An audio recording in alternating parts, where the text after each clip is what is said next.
I drove to work at 3 a.m. There was not a soul in sight. However, 2 new souls would be born. Twins. The concept always fascinated me. 2 identical humans who led completely different lives. Though their DNA is the same, the soul is different. My life's work was to understand it. Not only to replicate the DNA, but to replicate the soul. I needed to do it. My research scared the scientific community.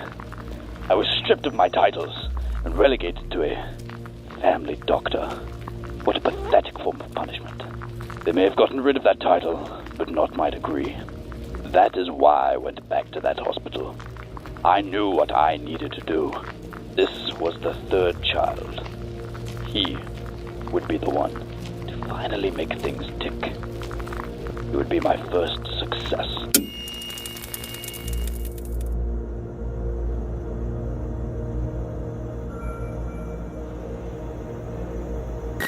The mother cried. She cried as any mother would. But her tears dried quickly. She may have lost a child, but she still gained one. A bittersweet conclusion, a life most cherished. This one would be treated right, and loved twice as much. The mother's love eluded the other.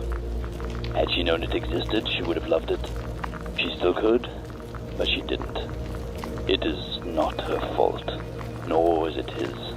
It is but a result of my sin and the price for progress. I safely moved the child to my facilities. I was close, and with this one, I would have finally revealed the key. But looking back, I wonder if it was worth it. My time is soon. If God exists, he'll surely have some notes.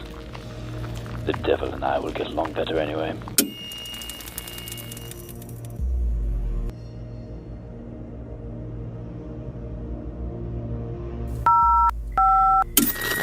I began constructing my first version of the machine in 2002. It was simple in its form. It did not aim to replicate the body, but the mind. After several years of tweaking, I finally had a prototype ready. I used it on the boy. I obtained a copy of the original and placed it in the other. This time, as I observed him, he gave the same responses. Not all of the time, but enough to conclude that it could have been the same person. I reverted him back to his initial state. He was confused. He retained artifacts of both lives. He was broken. I had broken him. This would come back to bite me. Though he had survived unlike the others, he was not without flaw. The body cannot contain 2 souls at once, or it begins to crack. I damaged the boy. I had to remove the excess, but the science of souls is not perfect. I took from both, the equivalent of 1 forged from 2. We do what we must for progress.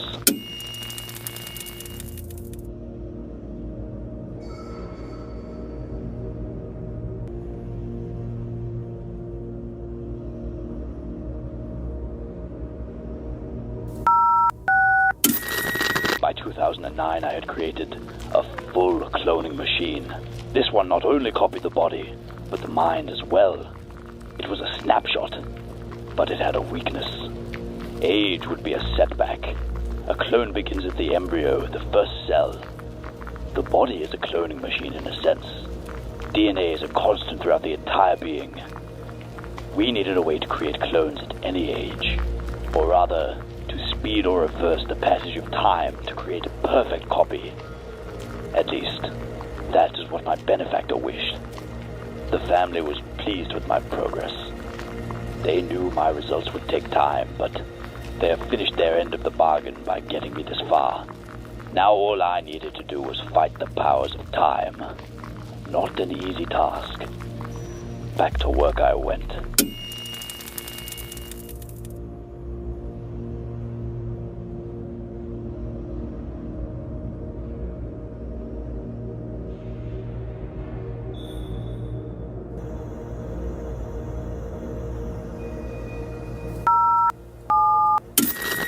August 4th, 2013. I remember that day vividly. The morning was quiet, the air was calm. A certain nagging feeling crossed my mind, but I ignored it. I went about my day, I did my work, I made a minuscule breakthrough. Then I went to the boy. He wasn't there. I searched the complex for hours looking for where I could have scurried off to. Then I found the smoking gun. He wanted me to panic. He wanted me to search. He knew that I would. I went to my monitoring room, and there I saw my greatest fear. He had made contact. He wanted to replace the other. I couldn't let this happen. They shared at most 5 hours together. Enough time to be remembered, but not enough that it couldn't have been a dream. He would tell his parents what happened. What an imagination you have, they'd say. He would forget in time. A widdly, vivid dream is all it would be. We were safe for the time being.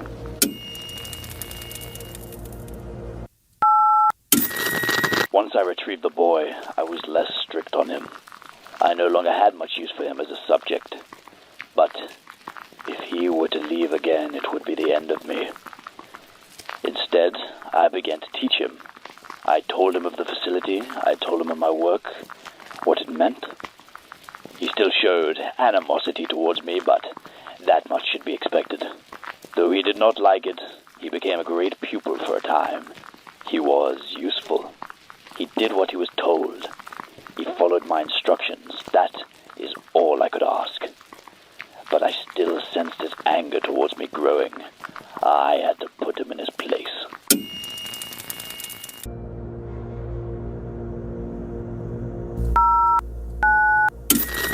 By 2019, my progress was nearing completion. Without the proper vessel, the soul would break its shell. So I needed to crack the aging dilemma. I needed a way to produce a clone, as if it were a timestamp of a person's life. The soul could be taken, maybe even mixed around, and then placed in a copy as if nothing had happened. But I was close. My experimentation was working, but at a cost. I could feel myself aging as well. This was a nasty side effect, and one that I would not soon forget.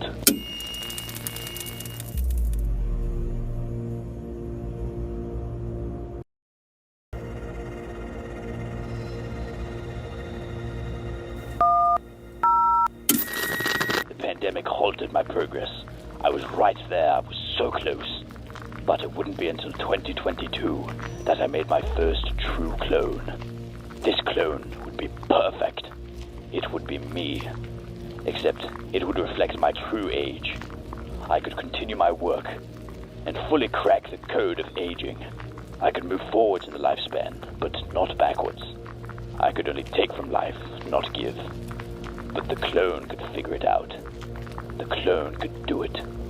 The clone would have to, because my time was about to run out.